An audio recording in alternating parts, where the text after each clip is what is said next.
अभी तक जो मैंने वीडियोज़ बनाई हैं उसमें मैंने मेन के फ़ेवर में बात करी है, तो मैं मेन के फ़ेवर में क्यों बात करती हूँ डेफ़िनेटली क्योंकि मेन आज के टाइम पे बहुत ज़्यादा सफ़र कर रहा है और उससे रिलेटेड अभी मैं एक वीडियो डेफ़िनेटली डालने वाली हूँ, जहाँ पे ये सब क्लियर हो जाएगा कि हमको जो है मेंस कमीशन की क्यों ज़रूरत है और मेन जो है क्या-क्या फ़ेस कर रहा है। काफ़ी ज़्यादा अन्याय उसके साथ हो रहा है और आप ये वीडियो एंड ज़रूर देखिए। हमारे कानून क्या कहते हैं? हमारे देश में जो कानून है, वो जेंडर बायस कानून है। जेंडर बायस से मतलब ये है कि अगर एक पुरुष के ऊपर कोई क्रूरल्टी होती है, अगर एक पुरुष घरेलू हिंसा का शिकार होता है, एक पुरुष के साथ कोई प्रताड़ना होती है, तो कोई भी कानून उस पुरुष का संरक्षण नहीं करता। अभी हमने देखा 2023 में बीएनएस के कानून लागू किए गए। हमने सरकार के बहुत वरिष्ठ लोगों को जाके बोला था कि ये एक मौका है, जो कानूनों में बदलाव लाने का। जो भी कानूनों में खामियाँ थी, जिस तरीके से इस तरह के मिसयूज़ हो रहे हैं, उसको आप बदलिए।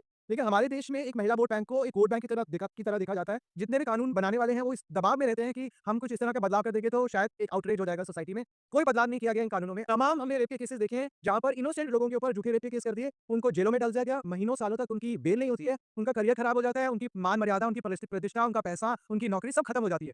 दसियों साल कोर्ट कचहरी में ये लोग धक्के खाते हैं, अपनी इनोसेंस साबित करने के लिए कि जी हमने ये क्राइम नहीं किया। और कई लोग सुसाइड कर लेते हैं, कई लोग जेलों में पड़े रहते हैं और जब वो बाहर निकलते हैं, तो खत्म हो चुके हैं, उनके परिवारों का भी उनके साथ नहीं होता। ऐसे तमाम जो यूथ है, वो आज की डेट में मतलब हताश है, उनके पास कोई सपोर्ट नहीं है।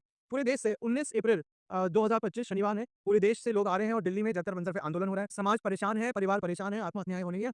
तो मर्डर्स हो रही हैं आज की डेट में। उसमें जो मेन हमारी जो डिमांड्स हैं, जो सरकार से जो मेन डिमांड्स कर रहे हैं, सबसे पहले हम ये डिमांड कर रहे हैं कि जो कानून है जेंडर न्यूट्रल। दूसरी डिमांड हम ये कर रहे हैं कि हमारे कानूनों में ऐसे प्रावधान होने चाहिए कि अगर पाया गया कि किसी इनोसेंट व्यक्ति को फँसाया गया है, किसी इनोसेंट व्यक्ति के ऊपर झूठा केस किया गया है, तो कड़ी से कड़ी सज़ा का प्रावधान उसी सेक्शन में होना चाहिए। तीसरी हमारी डिमांड ये है कि जिस तरह से महिला आयोग है, हमारे देश में 4 लाख करोड़ का जेंडर बजट होता है, ठीक है? अब जेंडर बजट तो सबके लिए होना चाहिए, सिर्फ एक जेंडर के लिए नहीं हो। नेशनल कमीशन फॉर मेन राष्ट्रीय पुरुष आयोग सरकार गठन करे, जिसमें इन चीज़ों के ऊपर शोध हो कि भाई क्यों इतने सुसाइड हो रहे हैं? क्यों आदमी का क्या प्रॉब्लम है? कानूनों में क्या प्रॉब्लम है? आदमी की जो मेंटल हेल्थ की स्थिति है, इतना प्रेशर है आदमी के ऊपर, उसकी मेंटल हेल्थ के ऊपर काम हो तो एक सरकार की तरफ से राष्ट्रीय पुरुष आयोग का गठन।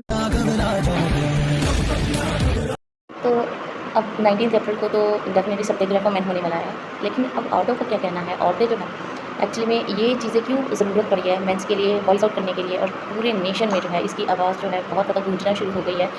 द रीज़न इज़ कि वुमेन को लगता है कि ये एक कब का केस है जहाँ पे मेन जो है बहुत ज़्यादा कम सफ़र कर रहे हैं। मैंने मतलब मेन के साथ इतना ज़्यादा असॉल्ट नहीं हो रहा, मेन इतना सफ़र ही नहीं कर रहा according to women, so called women, but actually में खुद टॉर्चर भी कर रही हैं बट और फिर उसके बाद उनको ये लगता है कि क्योंकि वुमेन ने इतना सहा है तो अब मेन की बारी है। ये कोई रिवेंज वाला टाइम नहीं है और जो औरतें रिवेंज लेती हैं, रिवेंजफुल वाला एटीट्यूड रखती हैं, वो सबसे ज़्यादा खतरनाक होती हैं। तो revengeful attitude is very very wrong और उससे रिलेटेड भी अभी मैं एक और वीडियो डालने लगी हूँ जहाँ पे ये पता चलेगा, ये सिद्ध होता है कि वुमेन की थॉट्स क्या है इस चीज़ को लेके। आप देखिए ये वीडियो।